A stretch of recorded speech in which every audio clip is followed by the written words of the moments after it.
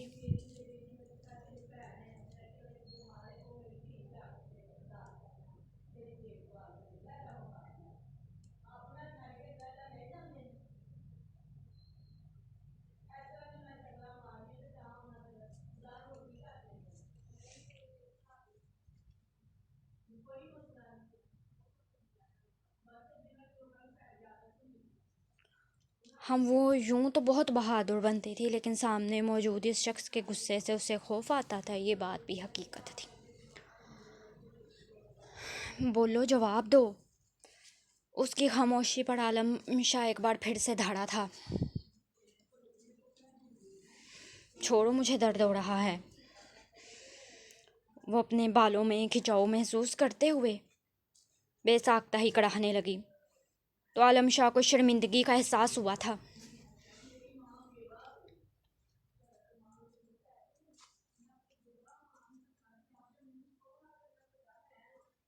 وہ غصے میں آئے اس لڑکی پر ظلم نہیں کرنا چاہتا تھا کہ جو کہ جانے انجانے میں وہ کر چکا تھا، اس لیے فوراً ہی اپنا ہاتھ اس کے بالوں سے پیچھے ہٹا لیا تھا، لیکن اب بھی اس سے دور نہیں ہوا تھا۔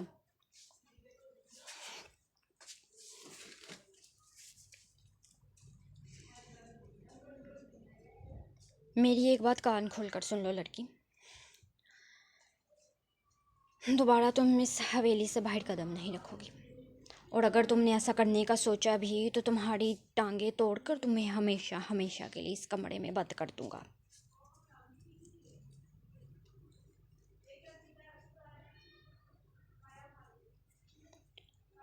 عالم شاہ نے اپنے چہرے پر ہاتھ پھیرتے اپنے اندر اٹھتے اشتعال کو کم کرنے کی کوشش کرتے ریحام کو اچھے سے باور کروا دیا تھا کہ وہ دوبارہ یہ غلطی دہرانے کا سوچے بھی نہیں، ورنہ اس کا انجام بہت برا ہوگا۔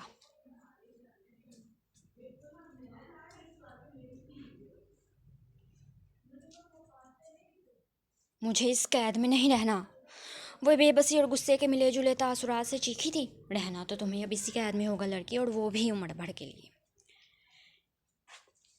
یہاں سے بھاگ کر کہاں جاؤ گی؟ اس التمش کے پاس؟ التمش کا نام لیتے عالم شاہ نے ضبط سے اپنی مٹھیاں بھینچی تھیں۔ اپنی عزت اپنی بیوی کے نام کو یوں کسی غیر مرد کے ساتھ جوڑنا اس کے لیے آسان نہیں تھا، مگر وہ کیا کرتا؟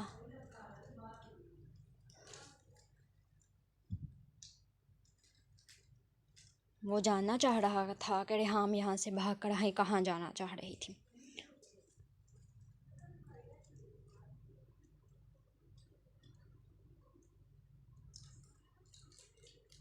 تحفہ اس التمش پر اور تمہاری سوچ پر بھی، اس التمش کی میں دوبارہ کبھی زندگی میں شکل بھی نہ دیکھوں، بلکہ اگر وہ کبھی میرے سامنے آ گیا تو اسے جان سے مار دوں گی۔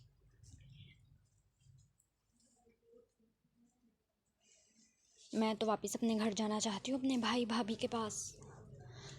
عالم شاہ کا یوں التمش کا ذکر کرنا ریحام کے زخموں پر نمک چھڑکنے کے برابر تھا، جس پر ریحام تل ملا اٹھی تھی، اور اگلے ہی پل التمش کو ڈھیروں بد دعائیں دیتے اسے باور کروا دیا کہ وہ اس آوارہ التمش کے پاس نہیں، بلکہ واپس اپنے گھر اپنے بھائی بھابھی کے پاس جانا چاہتی ہے، جو کہ شاید اس کا انتظار کر رہے ہوں گے۔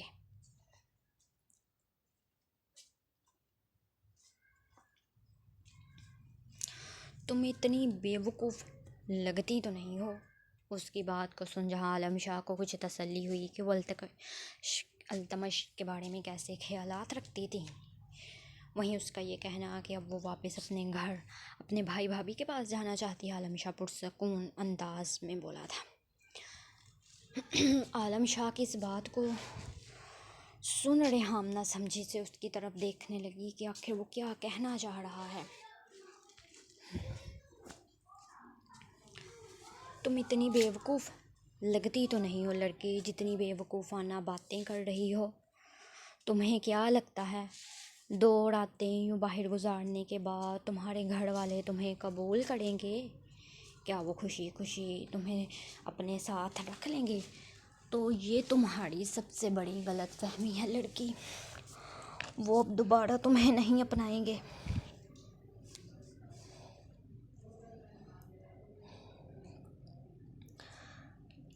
عالم شاہ نے اس کی غلط فہمی یا یوں کہا جائے کہ خوش فہمی دور کر دی تھی کہ وہ اپنے گھر جائے گی تو اس کے بھائی اور بھابھی اسے خوشی خوشی قبول کر لیں گے۔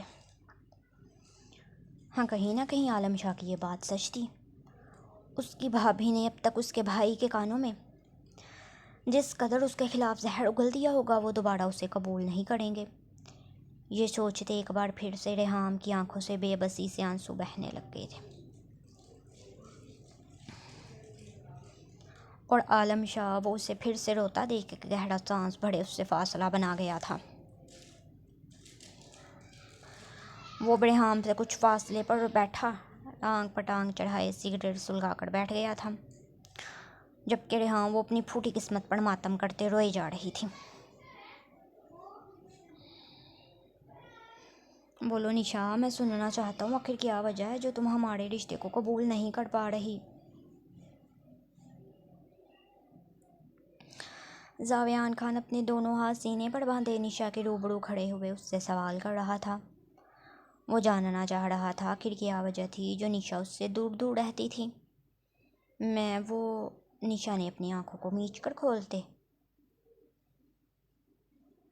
خود میں تمام تر ہمت جمع کرتے یہ فیصلہ کیا کہ وہ آج زاویان خان کو سچ بتا دے گی۔ وہ اسے بتا دے گی وہ اس رشتے کو نہیں نبھانا چاہتی، وہ کسی اور کو پسند کرتی ہے۔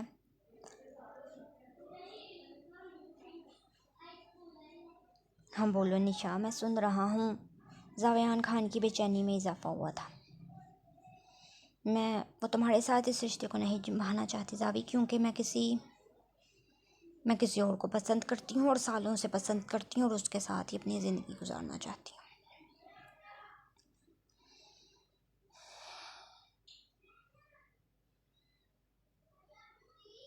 نشا نے آخرکار اپنے دل کی بات زبان پر لاتے زاویان خان کو باور کروا دیا تھا کہ اس رشتے کو نہ نبھانے کے پیچھے کی وجہ اس کا کسی اور لڑکے کو پسند کرنا تھا، اور وہ اس سے ہی شادی کرنا چاہتی تھی۔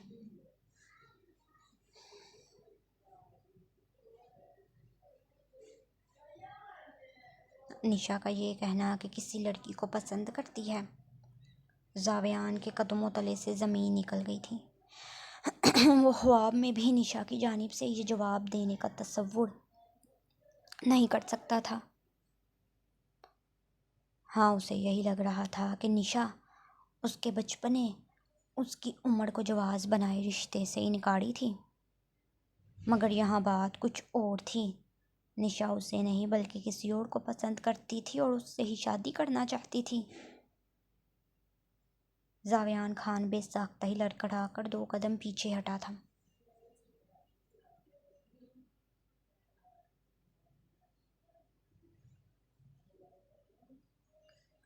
اس قدر سردی میں بھی اس کے ماتھے پر پسینے کی بوندیں نمودار ہوئیں، اور بے ساختہ اس نے ہاتھ بڑھائے اپنا سینہ مسلا تھا۔ اسے سانس لینے میں شدید دشواری جو محسوس ہونے لگی تھی۔ اس کی محبت، اس کے بچپن کا عشق جسے وہ بے تحاشا چاہتا ہے، وہ اس سے نہیں بلکہ کسی اور سے محبت کرتا ہے، اس کے ساتھ زندگی گزارنے کے خواب دیکھ رہا ہے۔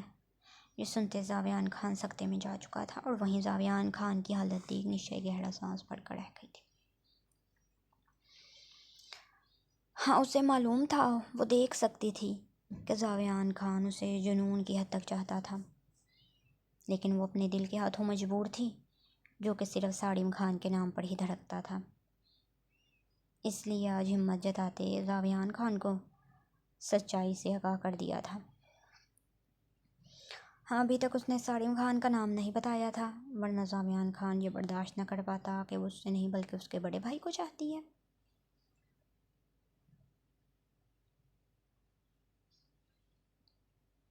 یہ تو بہت اچھی بات ہے نشا، تمہیں اپنی مرضی سے اپنی زندگی گزارنے کا پورا حق ہے۔ کون ہے وہ خوش نصیب لڑکا؟ تمہارے کالج یا یونیورسٹی کا کولیگ، یا پھر کوئی اور؟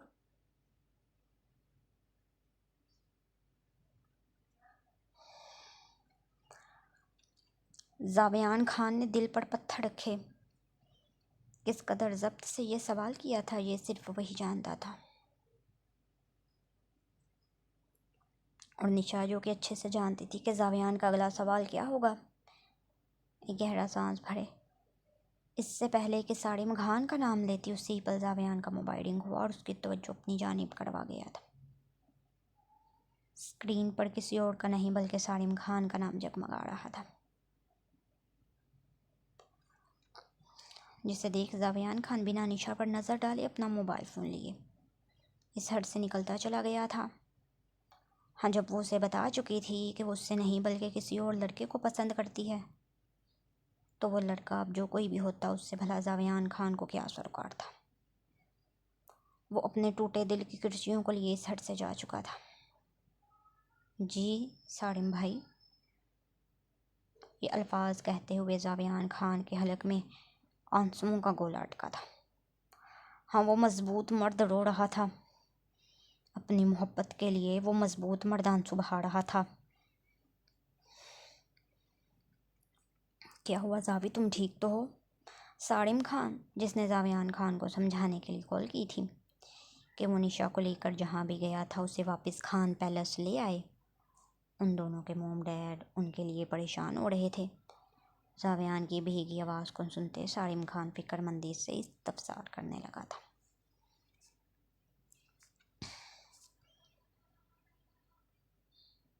ہاں، وہ زاویان خان کو اچھے سے جانتا تھا، ہر وقت شرارتی لہجہ اپنائے سب کو ہنسانے کی کوشش کرتا تھا، تو پھر آج اس کی آواز میں نمی کیوں تھی؟ سارم خان کو زاویان کی بے تحاشا فکر ہوئی تھی۔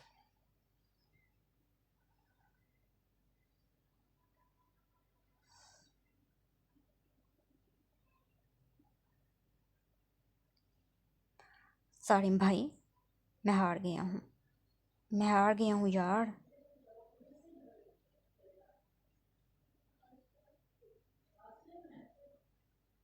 زاویان خان کا ضبط جواب دیا اور اگلے ہی پل وہ اس تیز بڑھستی برف پر بیٹھتا پھوٹ پھوٹ کر رونے لگا تھا۔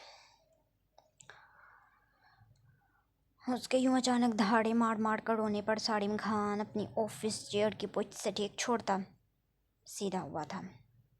اس کے ہاتھ کی گرفت موبائل پر مضبوط ہوئی تھی۔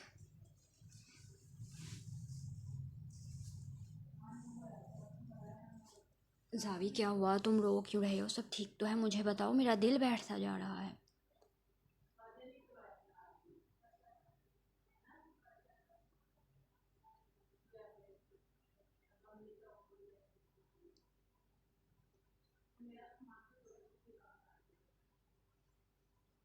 سارم خان کی آواز اب اونچی ہو چکی تھی، یہ جان ہی اس کی حالت خراب ہو گئی کہ زاویان خان رو رہا تھا۔ سارم بھائی، میں ٹھیک نہیں ہوں، میرے پاس آ جائیں یار، ورنہ میں مر جاؤں گا۔ زاویان خان کڑپ کی انتہا پر تھا۔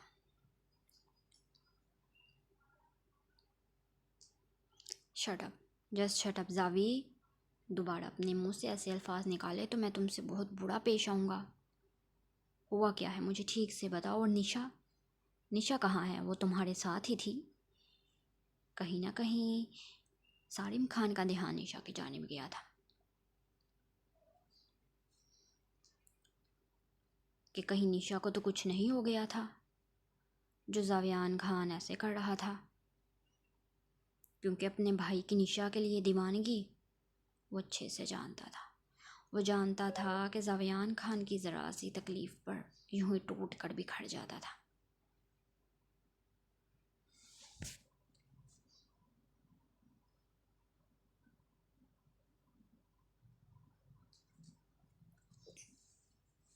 نام مت لیں اس کا بھائی، میں اس کا نام بھی نہیں سننا چاہتا، اس کی شکل بھی نہیں دیکھنا چاہتا۔ مجھے یہاں سے لے جائیں بھائی، جلدی لے جائیں، ورنہ میں یہیں مر جاؤں گا۔ زاویان خان وہیں زمین پر لیٹتا کڑپ سے بار بار یہی الفاظ دہرائے جا رہا تھا۔ نشا کے منہ سے یہ الفاظ سننے کے بعد کہ وہ کسی اور کو چاہتی ہے، زاویان خان واقعی میں پل پل مر رہا تھا۔ اسے یہی لگ رہا تھا کہ وہ مزید کچھ دیر یہاں رہا تو اس کی سانسیں واقعی میں بند ہو جائیں گی، اور سارم خان وہ زاویان کی ان الفاظوں کو سن جیسے تڑپ گیا تھا۔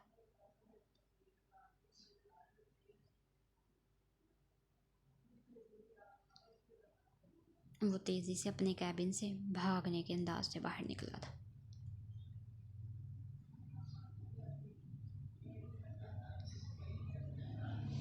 جب سامنے سے آتے گاڑی پر شہیر خان نے اسے یوں تیزی سے باہر نکلا دیکھا تو فوراً ہی پکارا تھا،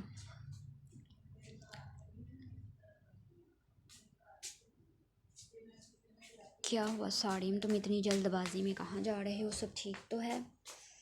ساڑم ابھی تک موبائل فون کان سے لگائے تھا، جس پر زاویان خان کے رونے سسکیوں کی آوازیں آ رہی تھیں۔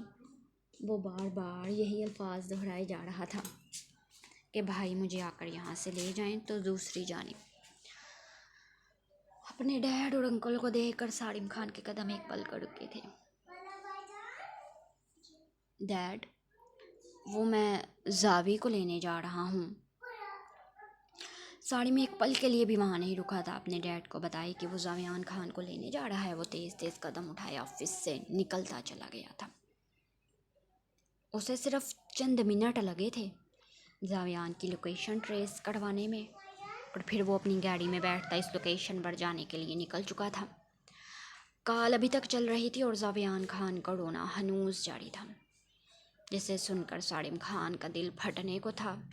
زاویان کو اس سے پہلے اس قدر قرب سے ساڑم خان نے نہیں دیکھا تھا، اور ہو نہ ہو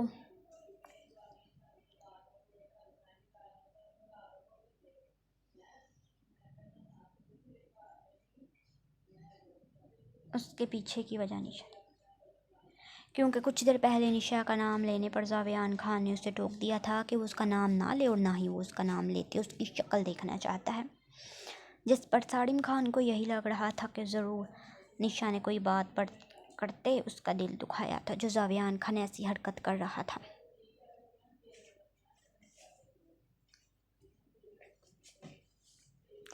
وہ موبائل فون کو اسپیکر پر ڈالتے، ڈیش بورڈ پر رکھتے، گاڑی کو تیزی سے ہواؤں میں اڑاتے جلد از جلد زاویان کے پاس پہنچنا چاہتا تھا۔ ابھی ساڑم خان نے کچھ فاصلہ طے کیا تھا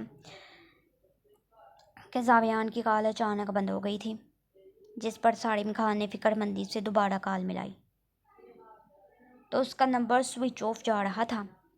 یقیناً بیٹری لو ہونے کی وجہ سے اس کا موبائل بند ہو چکا تھا۔ ساڑم خان نے یہ دیکھتے اپنا موبائل غصے سے ڈیش بورڈ پر پٹکا اور پھر اپنی گاڑی کی سپیڈ کو پہلے سے بھی زیادہ بڑھا دیا تھا۔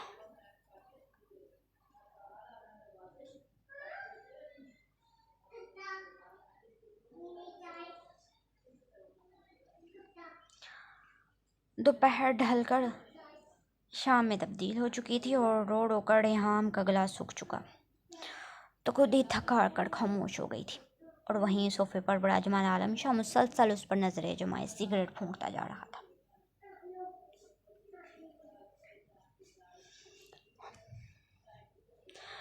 وہ رو رو کر ہلکان ہوئے، نہ جانے کب آنکھیں میچے سو چکی تھی۔ کمرے میں اس کی گہری سانسوں کی آواز کو محسوس کرتے عالم شاہ نے اس آخری سگریٹ کو اپنے لبوں سے ہٹائے۔ ایش ٹرے میں مسئلہ تھا۔ وہ دبے قدموں چلتا ریحام کے بیڈ کے قریب پہنچا۔ ذرا سا چہرہ جھکائے اس نے ریحام کے چہرے کی جانب دیکھا تو یکدم ہی اس کا دل مٹھی میں بند ہوا تھا۔ رو رو کر اس کی آنکھوں کے پپوٹے سوج چکے تھے اور چہرہ وہ مرجھا گیا تھا۔ بال سارے تکیے پر بکھرے تھے۔ اس کی حالت کو دیکھ کے گہرا سانس بھرے عالم شاہ نے سائڈ ٹیبل سے ریموٹ اٹھائے، کمرے کا اے سی آن کیا اور پھر جانے کے لیے واپس مڑتے اچانک ہی رکا اور اپنے دل کے ہاتھوں مجبور ہوئے وہ کمفرٹر کو ریحام کے کندھوں تک اوڑھ دیا تھا۔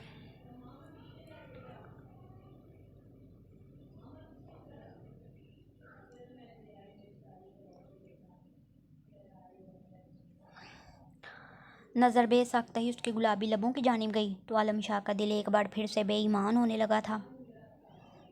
آج گاڑی میں پہلی بار میں اس کے لبوں کا لمس محسوس کرتے عالم شاہ کا دل تیزی سے دھڑکا تھا۔ اس کا دل چاہ رہا تھا کہ وہ بار بار ان لبوں کی مٹھاس کو چکھے، لیکن اس وقت وہ ایسا کیے ریحام کی نیند خراب نہیں کرنا چاہتا تھا۔ اپنے دل کو ڈپٹتے ایک نظر اس کے وجود پر ڈالے وہ اپنا کرتا اٹھا کر پہنتے کمرے سے نکلتا چلا گیا تھا۔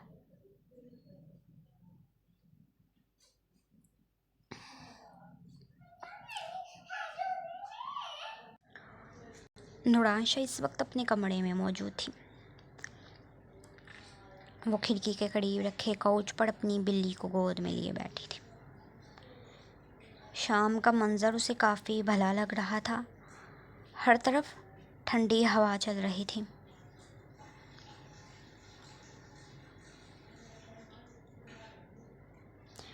یکدم ہی اسے چھینک آئی، جس پر وہ شکر الحمدللہ کہے ایک بار پھر سے سوزین کی جانب متوجہ ہوئی کہ اس کے ذہن میں یکدم ہی اس بلیک ہارٹ مین کے الفاظ گونجے تھے۔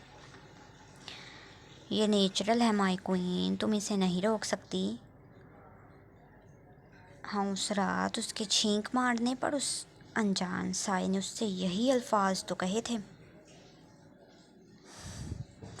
وہ اسے مائی کوئین یعنی کہ میری ملکہ کہہ کر پکار رہا تھا۔ یہ سوچتے نوران کے دل میں ایک انجانا سا احساس پیدا ہوا تھا، جسے محسوس کیے وہ فوراً ہی اپنی سوچ کو جھٹک گئی تھی کہ وہ کیوں اس پراسرار شخص کے بارے میں سوچ رہی تھی، جو کہ ہر رات اس کے کمرے میں آئے اسے یوں ڈراتا تھا۔ ایسا کیے تم میرا حق مار رہی ہو روح من، تمہارے اتنے قریب ہونے کا حق صرف اور صرف میرا ہے۔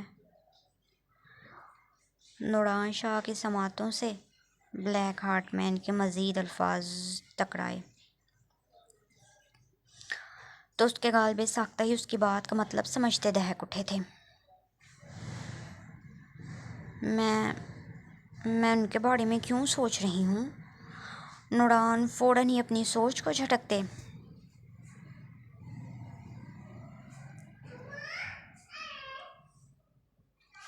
سوزین کو لیے صوفے سے اٹھ گئی تھی۔ یہ پچھلے چند سالوں میں آج پہلی بار تھا کہ وہ اس انجان شخص کے بارے میں سوچ رہی تھی۔